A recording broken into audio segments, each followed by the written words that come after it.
moving station into Westminster now. Are you in place? Salut tout le monde, c'est Powerlight13, j'espère que vous allez bien. Moi ça va bien personnellement. Je vous fais une nouvelle vidéo, vite fait sur Black Ops 2, pas sur un gameplay, mais pour vous expliquer un peu ce qu'il en sera des armes, des nouveaux atouts et des nouveaux modes de jeu, vu qu'il y a eu quelques fuites récemment. Et celui qui a fait ces fuites sur le site d'Activision, sur les forums d'Activision, a été le même qui a mis le poster en ligne de Black Ops 2 disant qu'une nouvelle qu'il allait être présenté le 1er mai, donc on peut penser que c'est une source de confiance. Alors on va commencer par les armes et on va commencer tout de suite par les fusils d'assaut. Alors on retrouvera l'AK-74, mise en service par l'Union soviétique en 1974 pour remplacer l'AKM, avec une arme de plus petit calibre 5,45 x 39 mm, la M74, qui puisse offrir les mêmes avantages que le M16 américain. Ensuite, le AKM-63, arme hongroise qui est une version modernisée de l'AK-47. AM-65, arme hongroise encore, variante de l'AKM. AR-18, fusil d'assaut américain pour tenter de concurrencer le M16. Le Commando, que tout le monde connaît puisqu'il était présent sur Black Ops 1er du nom. M70, développé en ancienne Yougoslavie, une de mes origines d'ailleurs avec l'Italie, origine du côté de ma mère Yougoslavie, du côté de mon père Italie. Bon, ça on s'en fout, mais bon, c'est toujours bon à savoir. La Mini 14, donc la M14, carabine américaine semi-automatique. Le R1 Rifle, arme très rapprochante du FN-FAL, qui tire donc en coup par coup. Le Type 65, synthèse du M16A1 de l'AR-18 fabriqué par les arsenaux taïwanais. Le Valmet M60, fusil d'assaut finlandais basé sur la K-47. Et le Valmet M76, modèle plus récent du Valmet M60. Alors on va passer maintenant aux mitraillettes qui contiennent beaucoup quand même de mitraillettes. Je sais pas s'il n'y en a pas plus que sur MW3. Enfin, je compterai à l'occasion. Alors, il y aura le grand retour de l'AKS-74U, l'arme russe et version compacte du fusil d'assaut AK-74. Le FMG, malheureusement, mes amis, j'ai envie de pleurer quand je vois qu'ils nous ont remis ce putain d'FMG. Arme américaine que tout le monde connaît donc par rapport à Modern Warfare 3. J'espère qu'elle ne sera pas aussi cheatée. Le Mac 10, arme américaine développée en 1964 qui remplacera le Mac 11 présent dans Black Ops 1er du nom. Le Uzi, mitraillette israélienne, pardon j'allais dire américaine. Le Mini Uzi, la version plus compacte du Uzi. La MP5, arme allemande. La MPL qui fera son retour sur Black Ops 2. Le PA3DM, arme argentine, qui me fait un petit peu penser au PP90M1, je sais pas vous, mais je trouve qu'il y a un petit air de ressemblance à la PP90M1 de Modern Warfare 3. Le SWM76, une Smith & Wesson américaine. Le TIF 64, une mitraillette japonaise. Maintenant au fusil mitrailleur léger. Le AS-70, fusil mitrailleur italien. L'Enfield 17, arme britannique. La M240, utilisée en Belgique et aux États-Unis. Le Type 67, fusil mitrailleur chinois, rappelant fortement la PKP. Les fusils à pompe maintenant avec le Kauz, pompe automatique allemand qui remplacera donc le AA-12. Le Featherlight, fusil à pompe qui fait très western je trouve. Le modèle 590, pompe américain. Le modèle 1100 qui fait lui aussi très western. Le modèle 1300 américain lui aussi. Beaucoup d'armes américaines. Hein. Le Sega 12, pompe russe. Le Space 12 que tout joueur de Call of digne de ce nom connaît. Le Stakeout qui fera lui aussi son retour depuis Black Ops 1. Et le Striker, connu lui aussi de tous. Les fusils de précision que tout le monde attend à mon avis, donc les snipers, et je vais vous dire déjà, la mauvaise nouvelle, c'est que pour l'instant, aucun fusil à verrou n'a été mentionné pour l'instant. On y retrouve donc le M76, un sniper serbe type Dragunov. Le modèle 700, sniper américain type Barrett. Le PSG-1, qui fera lui aussi son retour, sniper français, donc semi-automatique. Le PSL, arme roumaine semi-automatique très approchante du Dragunov. Et le SVD qui est présent dans Battlefield 3, qui est le nouveau nom du Dragunov. Donc comme je vous l'ai dit, pas de sniper à verrou mentionné pour le moment. Et pour terminer les armes, le lanceur, les lanceurs, le Arwen 37, qui je pense c'est un gros lance-patate comme le je sais plus quoi, vous voyez sur le XSXL, enfin je sais pas quoi, sur un MW3 qui était un gros lance-boule. C'est un peu, ça va être comme ça. Le FIM-43 Red Eye, système de missiles solaires portatifs infrarouge américain. Le SA-7 Grail, lance-missile russe, plus communément appelé Strela. Et le Stinger, lance-missile sol-air américain courte portée. Voilà, vous savez tout maintenant sur les prochaines armes qui devraient être disponibles sur Black Ops 2. Même si je pense que il doit y en avoir en trop et il doit y en avoir des oubliés, parce qu'à mon avis un Black Ops 2 sans AK-47, à mon avis ça n'existe pas, à part s'ils ont préféré remplacer l'AK-47 par l'AKM-63 ou l'AK-74. Enfin vous voyez les armes qui peuvent le remplacer comme ça, même si je pense que l'AK-47 est remplaçable. Enfin on verra bien ça.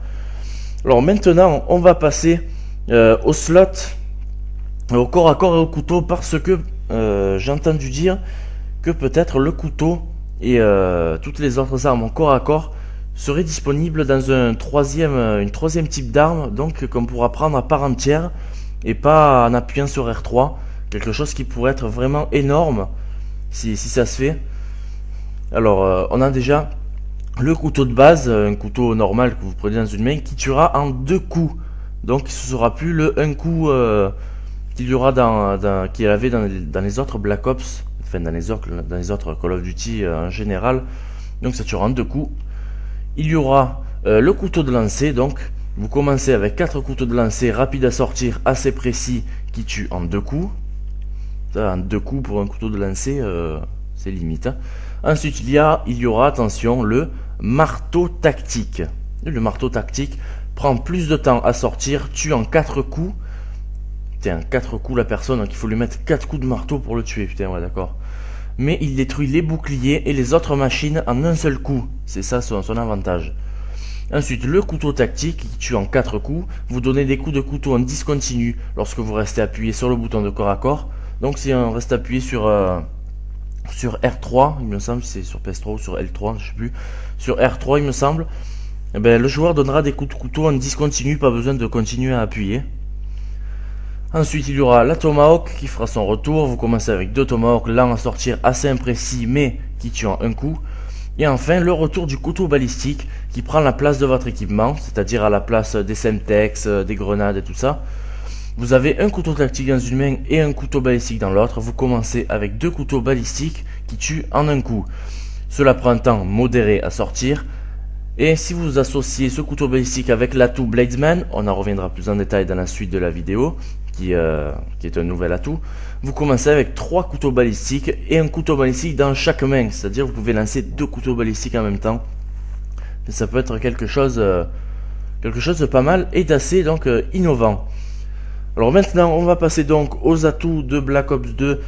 Ça concerne juste les nouveaux atouts et les atouts modifiés, donc on ne verra pas les atouts, par exemple tour de passe-passe, visée solide, enfin les atouts que tout le monde connaît et qui sont irremplaçables. Alors il y a l'atout audiophile. Les joueurs équipés donc d'une arme avec silencieux apparaîtront sur le radar lorsqu'ils vous tirent dessus. Enfin après c'est mal expliqué, hein. Vous tirent dessus ou pas loin de vous. Enfin voilà, j'ai pas compris. Peut-être qu'ils vous tirent dessus de loin ou de pas loin, enfin qu'ils vous tirent dessus quoi. Ensuite en pro, les bruits de pas ennemis sont plus bruyants. Et en élite, alors je précise que élite, ce sera une deuxième catégorie d'atouts. Ce sera quand ils seront comment dire, fusionnés avec un autre atout, genre par exemple audiophile. Si vous mettez l'atout 1 par exemple audiophile et l'atout 2 Bladesman, eh ben vous aurez les coups de couteau qui apparaissent sur le radar. Donc par exemple une personne qui met un coup de couteau, mais je sais pas si ça marche s'il met le couteau dans le vent, mais une personne qui met un coup de couteau, eh ben, vous le verrez sur le radar, donc sur la minimap. Ensuite, Bladesman donc. Vous avez 2 couteaux dans chaque main au lieu d'en avoir qu'un seul dans une seule main. En pro, vous avez une chance d'esquiver les coups de couteau ennemis. Et en élite, si Assassin est actif, donc on voit que Assassin sera de retour, tuer au couteau sera complètement silencieux et ne sera montré sur le kill feed, à moins que vous soyez contré par Audiophile Elite, qu'on a vu tout à l'heure. Ensuite, il y aura Consciousness, qui veut dire conscience en français. Vous êtes aussi précis debout que lorsque vous êtes couché. Alors ça, j'ai pas compris, puisque ça dépend du joueur, s'il est précis debout, couché, enfin je sais pas. En pro, vos balles causent plus de recul à votre adversaire direct. Donc à mon avis, comme dans Battlefield, ça doit être tir de suppression. Par exemple, l'écran qui se floute et le personnage qui perd un peu sa concentration. Et ensuite en élite, si Marksman est actif, Marksman, je sais plus ce que c'était dans Modern Warfare 3, il me semble que c'était tireur d'élite. Toucher un ennemi en lui tirant dessus le marquera sur la minimap, donc reconnaissance pro. Ensuite, Diffuser. Jetez la plupart de vos équipements jusqu'à 2 fois plus loin. Une sorte de cercle apparaît, ce dernier se remplit en 3 secondes, lorsqu'il est plein vous pourrez lancer 2 fois plus loin. Donc à mon avis, quand on appuie sur L2 pour lancer sa grenade, il faut attendre que le cercle se remplisse pour ensuite la lâcher, et la grenade ira très loin, enfin 2 fois plus loin qu'à la normale. En pro, vous pouvez ramasser les Semtex afin de les renvoyer, et vous pouvez également vous approprier n'importe quel équipement ennemi, donc qui était la possibilité de pirate pro dans Black Ops premier du nom. Et en élite, si Quick Draw, donc tour de passe-passe il me semble, est actif, le cercle se remplit plus rapidement en 1,5 secondes. Ensuite, Escaped Artist. Lorsque vous vous couchez sur le ventre, vous feintez la mort. C'est-à-dire que vous pouvez vous faire passer pour mort. L'ennemi, quand il passera devant vous, il pensera que vous êtes un cadavre, quoi. Il verra pas votre nom, votre ridicule, enfin tout ça. Mais l'inconvénient, qui est bien mieux je pense, c'est qu'on ne peut pas tirer quand on se fait passer pour mort. Heureusement d'ailleurs, parce que sinon tout le monde se fait passer pour mort sur la map et attend que quelqu'un passe, quoi. Ensuite en pro, lorsque vous approchez la mort, donc lorsque vous n'allez pas tarder à mourir, que l'écran est rouge, l'ennemi ne verra pas de hitmarker en vous tirant dessus et votre nom n'apparaîtra plus. Donc c'est comme si... En fait quand il y a ça, vous vous couchez sur le ventre, c'est comme si vous aviez tué. Mais s'il est intelligent, il ne recevra pas les points qui fait qu'il vous aura tué. Donc s'il est intelligent, il saura que vous avez utilisé Escape Artist. Et en élite, si Diver est actif, vous feintez la mort de manière beaucoup plus réaliste. Ça, j'aimerais bien voir c'est quoi la différence entre le normal et le plus réaliste. Ensuite, l'atout espion ou indétectable, il me semble que c'était ça sur Modern Warfare 3. Vous apparaissez comme un allié sur la minimap. Et sur la map normale aussi. L'inconvénient, c'est que vous êtes toujours affiché sur la minimap, même sans radar, et lorsque vous tirez, vous devenez rouge sur la map. Donc si je comprends bien, l'ennemi vous voit comme un allié dans le jeu normal, et sur la minimap, il vous voit avec une flèche verte, comme si vous étiez vraiment un allié. Mais lorsque vous tirez, que ce soit avec un silencieux ou quoi d'autre, votre flèche se transformera en rouge. Enfin, c'est ce que je pense, après je sais pas, mais à mon avis c'est l'hypothèse la plus normale. Ensuite en pro, vous détectez les espions ennemis, ils resteront affichés sur le radar. Et en élite, si pilote est actif, vos killstreaks aériens apparaîtront en tant qu'alliés pour les ennemis. Putain, ça doit être chiant, savoir un pavillon en vert et voir qu'en fait ils vous canardent. Enfin bref, prochain atout, focus. Vous pouvez tirer rapidement, vous pouvez tirer en sprintant, pardon. Alors ça j'aimerais bien voir comment ils vont s'y prendre. En pro, vous pouvez tirer en sautant. Ça, c'était possible, hein, c'était déjà possible.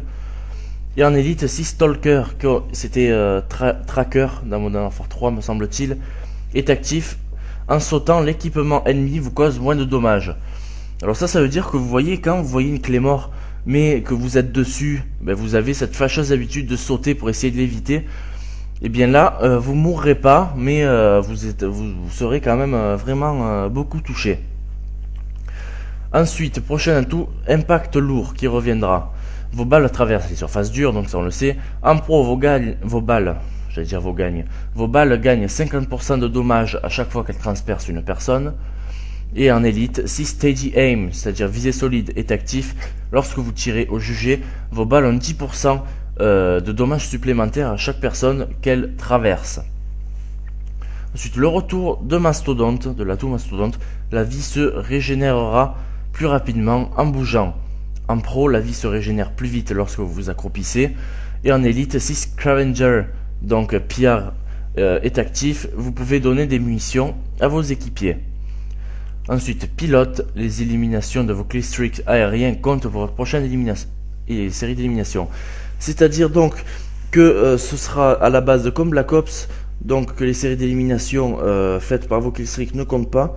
Mais si vous mettez certains atouts, eh bien ça comptera. Là ce sera que les killstreaks aériens, donc les hélicoptères, les pavelots, les Predators et tout ça.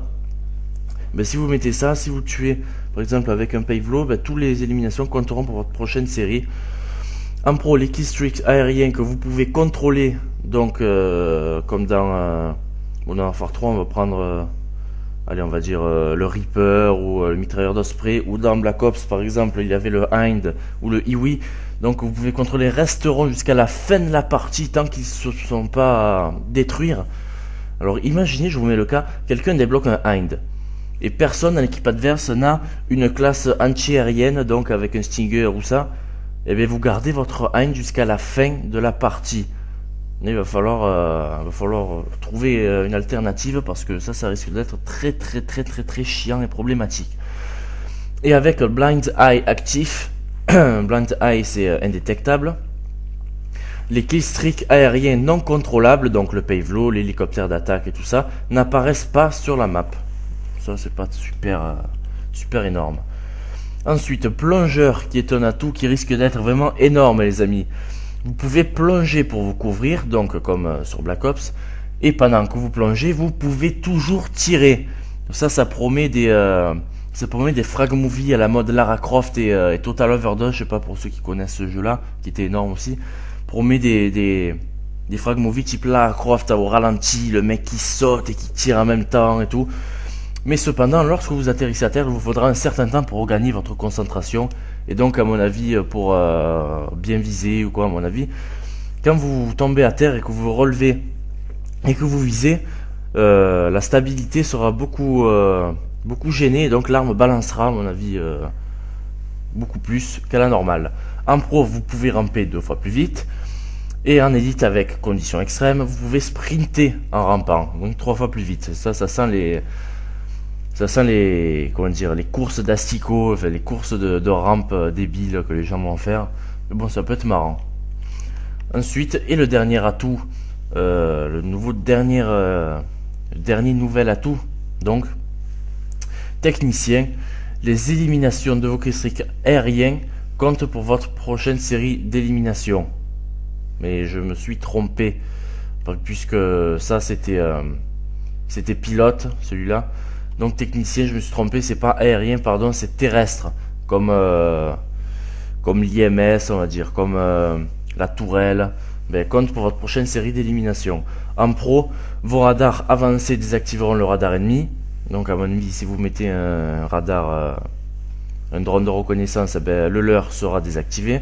Et en élite, si Diffuser est actif, vos sentinelles ne pourront plus être détruites instantanément. Alors ça, sentinelle, je sais pas ce que c'est, mais c'est peut-être les tirs Valkyrie qu'on pouvait faire dans Black Ops. Enfin là, j'ai pas plus d'infos. Donc voilà, j'en ai terminé pour les atouts. Maintenant, on va passer au nouveau mode de jeu, vu qu'on connaissait tous déjà que Escort était un nouveau mode de jeu, donc je le remets quand même. Escort, mode de jeu dans lequel vous devez escorter un joueur jusqu'à 3 drapeaux pour gagner la partie. L'équipe ennemie devra quant à elle tuer le joueur escorté. Il n'y aura qu'une vie, enfin je l'avais déjà expliqué dans la précédente vidéo. Mais il y a 2 nouveaux modes de jeu qui sont apparus, et attention, hein, c'est des modes de jeu où il faut bac plus 18 pour les comprendre. Alors il y a Split Spawn, mode de jeu dans lequel vous apparaissez dans un hélicoptère et vous devez en descendre pour atteindre le sol. Le joueur a 3 vies. Un joueur peut contrôler l'hélico afin de vous laisser descendre dans différentes zones, mais peut également tirer depuis l'hélico. Si ce dernier, donc l'hélicoptère, est détruit, les joueurs ne peuvent plus réapparaître. Les joueurs s'affrontent pour la capture d'un drapeau central qui prend 2 fois plus de temps à prendre qu'un drapeau normal en domination. Pour gagner, vous devez soit tuer tous vos opposants, soit capturer le drapeau. Ce mode de jeu a 2 rounds. Donc voilà, là j'ai pas bien compris. Donc si l'hélico est détruit, ben les joueurs fait, les joueurs ne réapparaissent plus, quoi. La partie est finie pour eux, si j'ai bien compris. Ou alors, ils réapparaissent au deuxième round. Enfin, j'ai pas bien compris. Et un autre nouveau mode de jeu qui s'appelle Equalizer. Alors lui, il est encore beaucoup plus difficile que l'autre à comprendre. Alors dans ce mode de jeu, les joueurs changent d'équipe à chaque fois qu'ils meurent. Jusque là, ça va. Dans un même temps, ils s'affronteront pour un drapeau. Là aussi, ça va. Lorsque vous l'avez, cela offre la possibilité de personnaliser vos classes via l'apparition d'un Power Plant. Alors là, je n'ai rien compris. Qu'est-ce qu'un Power Plant? Dans la partie, obtenez de nouvelles armes, prenez un mastodonte, etc. Lorsqu'il ne reste plus que 2 joueurs dans une équipe, ils obtiennent automatiquement le Power Plant et les Point Streaks qui requièrent jusqu'à 5 points peuvent être obtenus. Dans ce cas de figure, si l'un des 2 joueurs meurt, il reste dans la même équipe. L'équipe aura plus d'éliminations converties gagne. Si les 2 équipes sont à égalité, celle qui possède le Power Plant gagnera. Donc je ne vais pas débattre 20 ans parce que je n'ai absolument rien compris. J'espère que quelqu'un aura compris d'entre vous, mais moi perso, j'ai absolument rien compris avec Power Plant, les joueurs qui changent d'équipe, mais à la fin il doit rester plus que 2 joueurs, plus d'éliminations converties. Enfin c'est un peu compliqué. Bref, j'en ai terminé pour cette vidéo. J'espère qu'elle vous aura plu et j'espère aussi que les informations que je vous donne là-dedans seront justes. Hein. Ce serait con de faire une vidéo comme ça et de voir que toutes les infos données sont fausses. Cela dit, je pense qu'elles seront vraies vu que le mec qui a donné ces informations est le mec, comme je vous l'ai dit, qui a posté, qui a mis le poster et donc qui est vrai, hein, enfin à mon avis. Sur ce, je vous dis à la prochaine, que le frag soit avec vous. Ciao tout le monde.